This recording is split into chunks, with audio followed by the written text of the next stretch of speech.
In part 1 of The Art of Receiving, I share 10 reasons why people resist receiving. In this episode, I am going to share how to get into the receiving mode.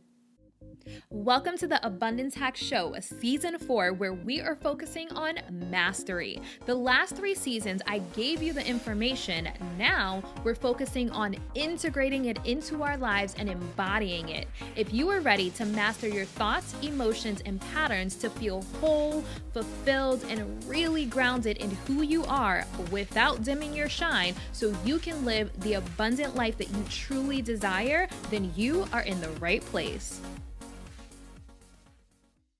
Hey M&Ms, thank you for tuning in to the Abundance Hack Show. What are you manifesting in your life today? In the last episode, we went over 10 reasons why people find it hard to receive and specific areas in life they tend to have resistance around receiving. So if you didn't listen to that episode, I highly recommend you listen to that first, because in this episode, we are going to dive into how to get into the receiving mode. And it is important that we are in the receiving mode, because life is an ebb and flow. We have to make sure that our cups are full. We have to allow people and the universe and even ourselves to pour into our own cups. So, one of my favorite quotes is, you can't pour from an empty cup. So you have to take care of you first. So pouring into your own cup and also allowing others and the universe to pour into your cup as well. Because when your cup is full and it's overflowing,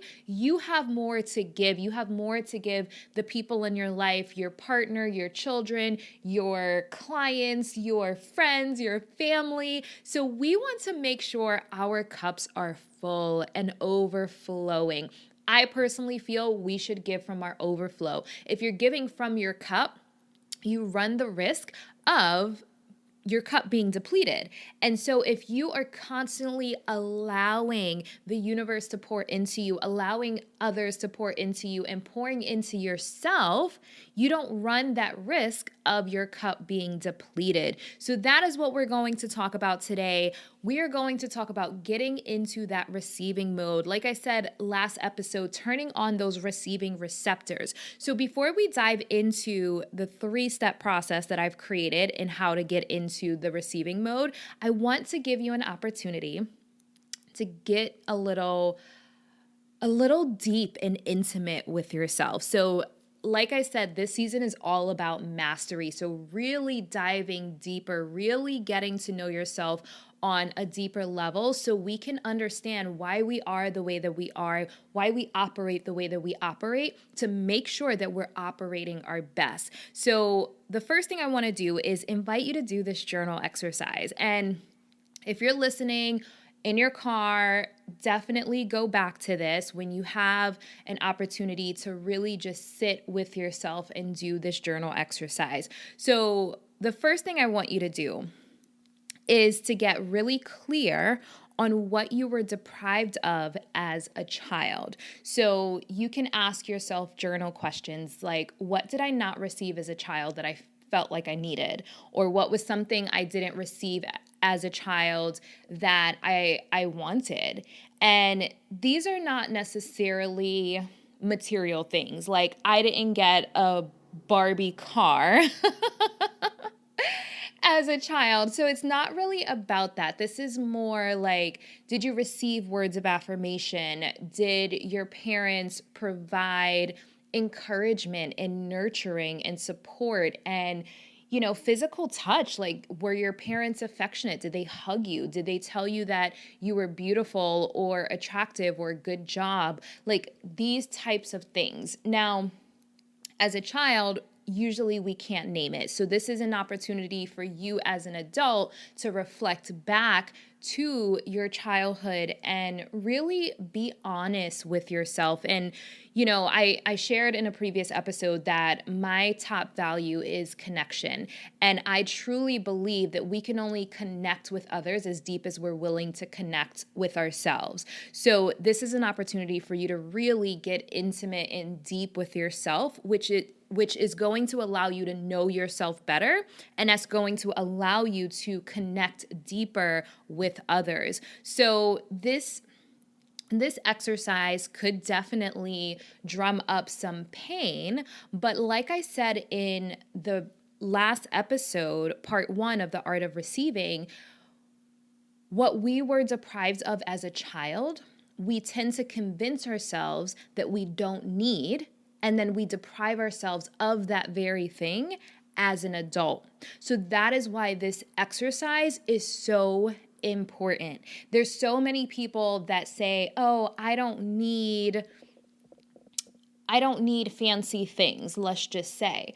And we convince ourselves that we don't need things that we either didn't receive as a child or don't feel worthy of. And if you were someone as a child who you had to fight for the love of a parent, then that's going to reflect in your adult life of you feeling like, I don't need a relationship, I don't need to get deep, I don't need marriage, I don't need these things, because you were deprived of that love as a child. Or you could have some type of pattern of attracting or being attracted to emotionally unavailable people. So that's why this exercise is extremely powerful, to really get honest with yourself, build that self-awareness around why you are the way that you are today, and why you have the thought patterns you have, why you have the triggers that you have, and why you attract the things that you attract. And when you have awareness around it, then you can choose, is this serving me? And if it's not serving you, then you can make the shift in your life. So I highly recommend you really sit with this, be really honest with yourself. So what were you deprived of as a child? And then the next journal question would be, how has this shaped your desires as an adult? So, like I said, it can show up in different ways. It could show up as you convincing yourself that you don't actually need this thing, or you attract or are attracted to people who withhold that thing. So even as an adult, you're still attracting people, like you're repeating that same pattern in your adult life. So I can give you an example of how this has shown up in my life. So I had an absent dad and I had a very critical mom.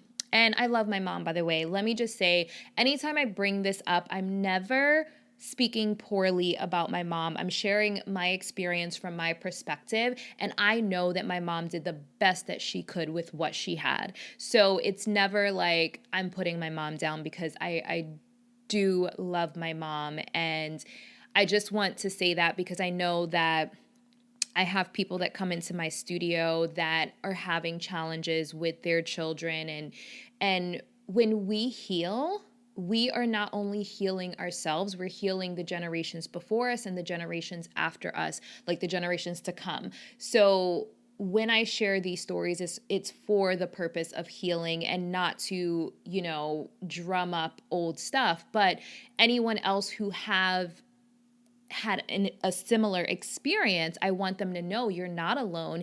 And when you can really sit with these things and name the emotions or the thought patterns or the programming that has come out of it, that gives you an opportunity to learn, grow, and expand. And so that's what it's all about.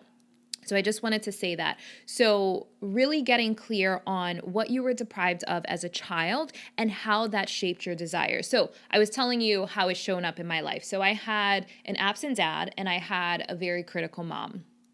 And I wasn't given love and nurturing freely in that sense from like my mom and my dad. Like my dad would disappear, and my mom is just very like single mom working. She's like, I'm busting my ass to provide for you. And for her, that should have been enough, but I wasn't like, I wasn't nurtured. I didn't receive like words of affirmation and encouragement and like that softness and that love, like that motherly, warm love. I didn't receive that. So, as an adult, I've basically attracted or been attracted to emotionally unavailable men because my mom, from my perspective, was emotionally unavailable and my dad was absent. So, I have attracted and been attracted to emotionally unavailable men because that is what I know. So then when someone loving and nurturing comes around, I'm like, oh shit, like, what is this?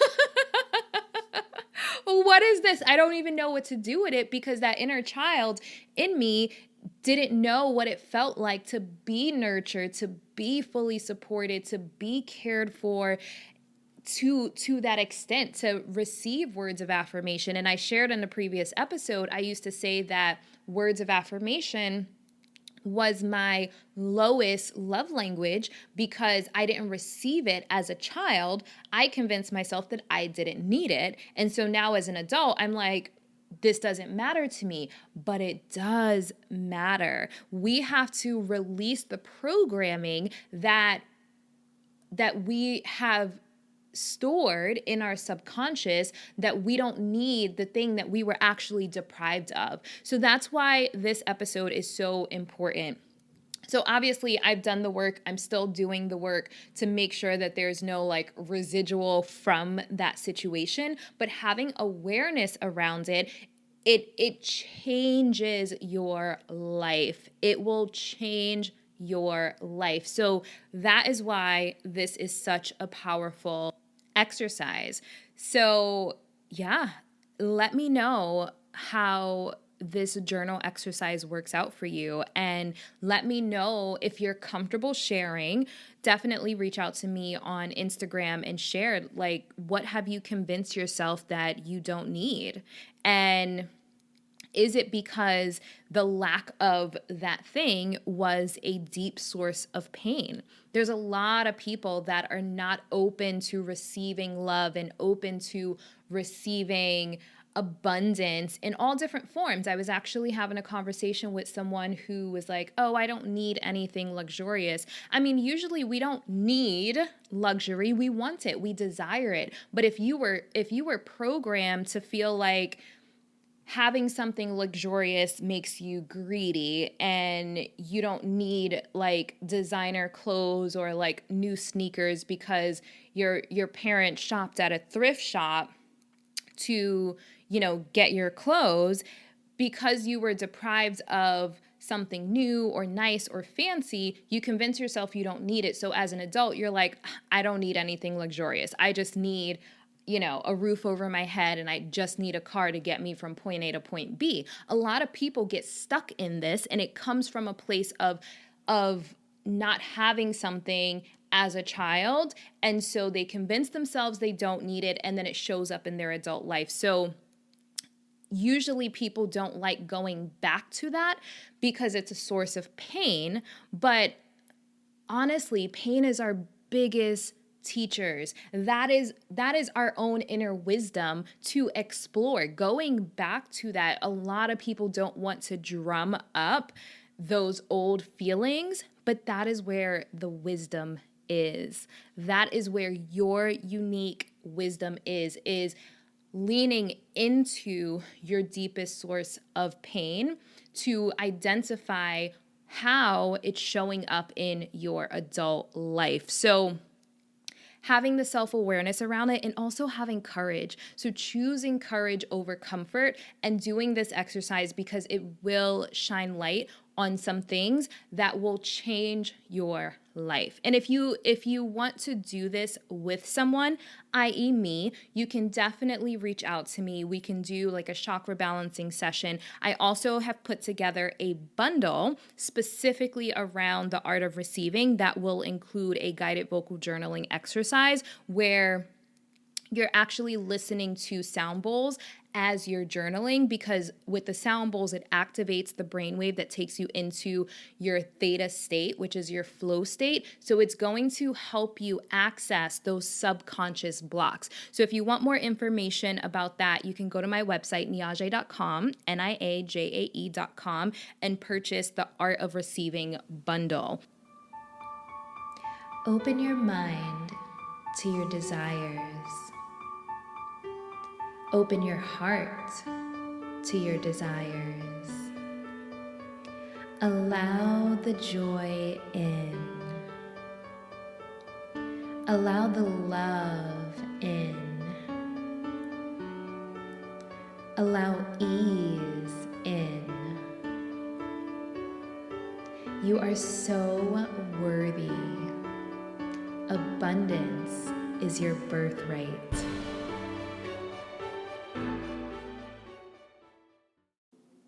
So how exactly do you get into the receiving mode? I broke it down into 3 steps.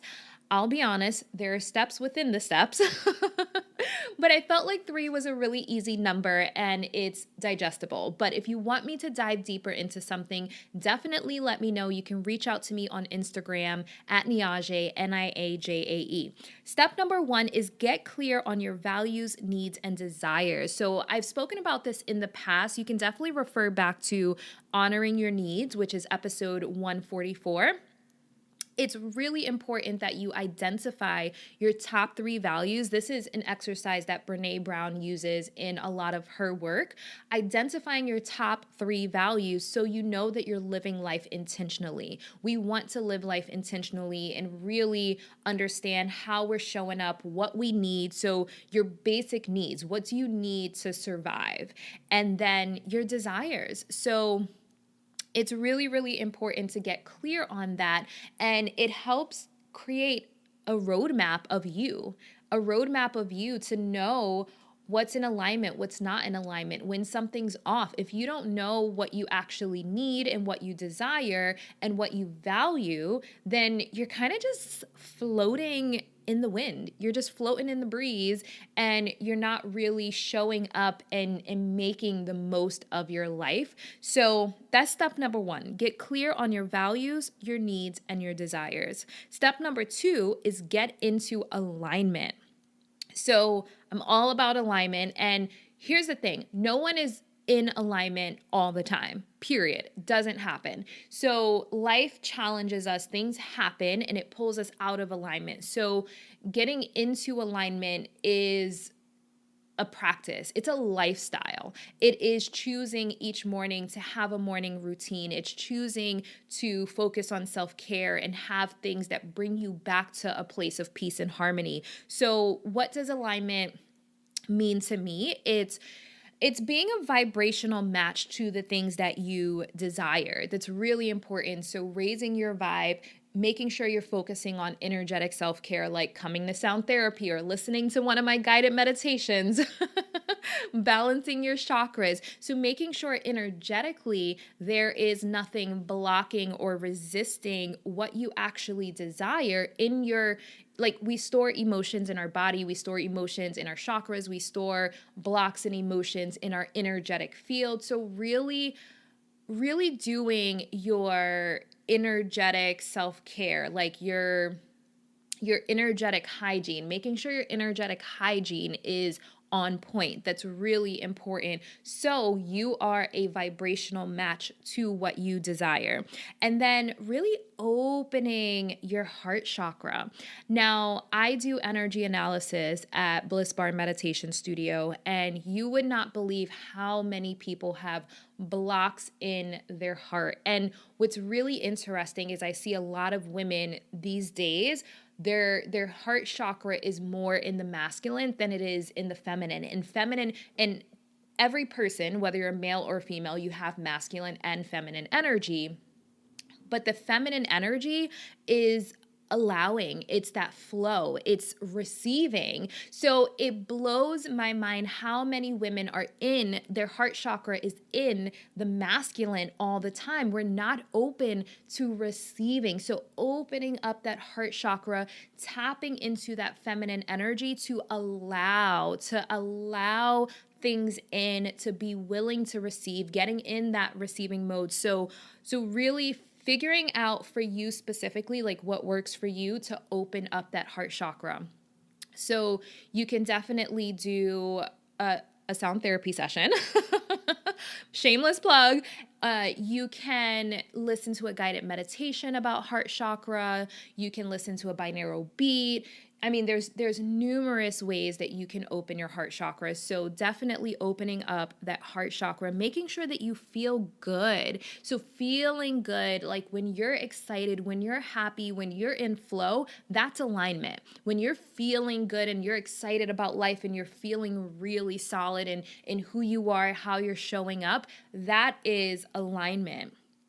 And feeling worthy.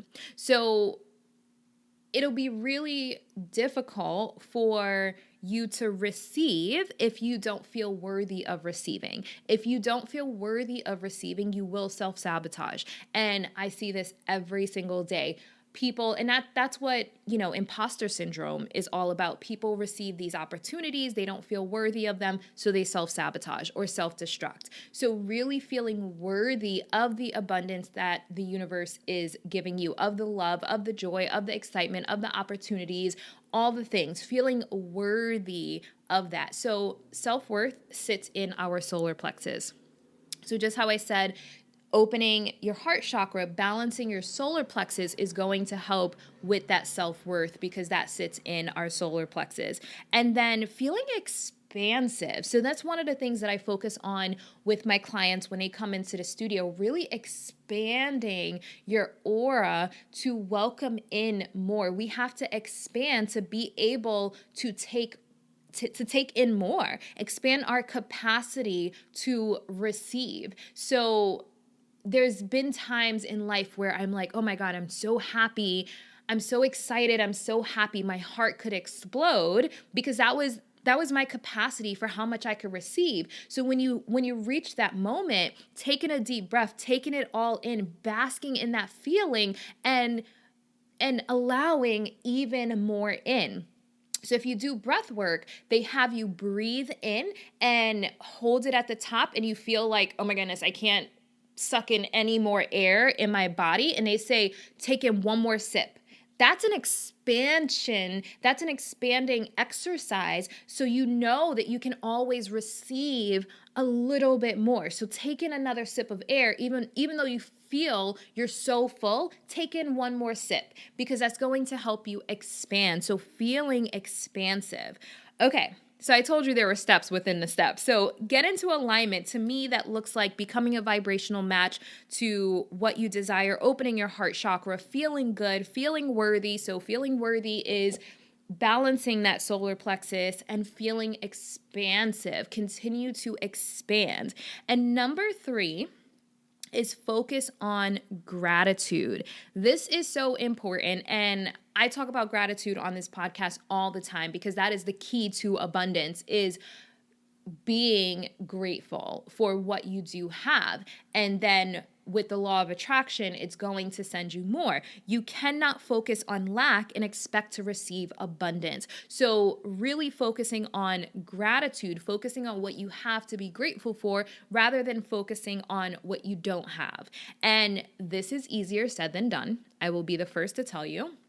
It's easier said than done. Now, what I want to just say is, with you not focusing on lack, we've already done the deep dive because I don't believe in spiritual bypassing. So some people need certain things in life and you have to be able to say, hey, this is what I need. These are my basic needs. This is what I desire. So definitely focusing on what you were deprived of as a child as an opportunity for some wisdom, and then making sure you don't stay in that space. So that exercise is not to have you feeling sorry for yourself or taking you, like lowering your vibe or taking you back to that painful place. It's a lesson. It's wisdom. It's gaining your own wisdom from your experience, but don't stay there. So once you realize, okay, this happened, this is the story that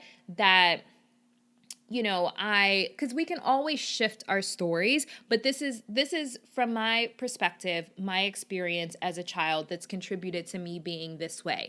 And then once you realize it, you named it, move on and focus on gratitude. So I only tell stories now to paint a picture of my transformation, but I don't hang out in that painful memory.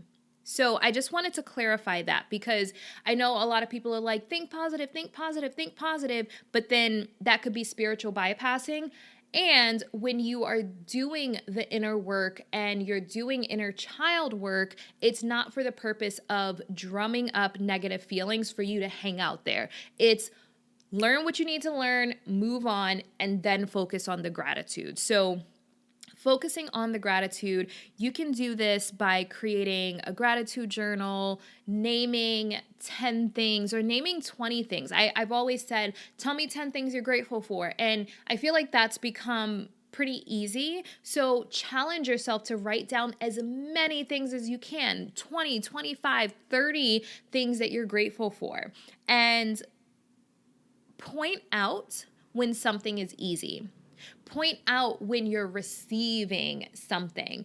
And it's really easy for us to point out when things don't go our way or point out things we don't like. So I invite you to flip that. Flip it and start to point out when things are easy. Start to point out when things are good. So for me, I get I get like parking spots in the front of places, like right in the front of places all the time. And I always point out like, I always get these great parking spots. And that's why they continue to come, because I always point it out. And that's my way of acknowledging it and being grateful for it. So start to point out when something is easy and when something is good. When someone does something good for you, receive it, show gratitude, and point it out. Like, today was a great day. Someone bought me a coffee today. Today was a great day. I got this parking spot right in front of where I was going. Today was a great day. I received a new client that just heard about me randomly on Google, or, it was word of mouth and someone just signs up for a service. So start pointing out these things. And it could be to yourself. Write it in a journal, say it to someone else. But the more you start to look for things that are easy and look for things that are good, the more you're going to tap into that law of attraction, and it's going to draw more ease and flow to you. And then also allow yourself to bask in joy. So when something feels good, roll around in that feeling for a little bit. Roll around in that feeling. Allow that feeling to completely consume you. When is the last time you've allowed joy to completely consume you? Bask in your joy. Bask in excitement. And people cap their excitement. I talk about this with my clients, especially when I'm doing a chakra balancing meditation. We cap our excitement. And we're taught to do that. Don't get too excited because you'll jinx it. Don't get too excited because you don't want the other shoe to drop. So we cap our excitement. And that is literally blocking our abundance. It is literally blocking our abundance and creating resistance. And then we wonder why we're not receiving all the things that we want. So it's really important to allow yourself to bask in joy, bask in excitement, bask in love, roll around in it, get it all over your body and auric field, like let it in. Literally take a moment and just like picture joy. Like what does joy look like to you? Let's say it's this beautiful white divine light, and imagine yourself twirling around in joy. Roll around in it. Get it all, like all over your body. And I know this may sound silly, but these are the types of visualizations that will help expand your aura. So our auric field expands at least a foot beyond our physical body. And the more you do exercises like this, the more you expand your aura, the more you start to attract and manifest easily, effortlessly. So really allowing yourself to bask in joy. Do a visualization exercise, imagine it, just roll around in that feeling, like let it completely consume you. And that will expand your capacity for receiving. Okay, so quick recap. Number 1 is get clear on your values, needs, and desires. Number 2 is get into alignment. And number 3 is focus on gratitude. That is how you get into the receiving mode. And life is going to take you out of the receiving mode. Things are going to challenge you. Things are going to frustrate you. But rinse and repeat. Do it all over again. Get back into the receiving mode and practice being in the receiving mode as much as possible. Like, how long can you maintain that energy of receiving?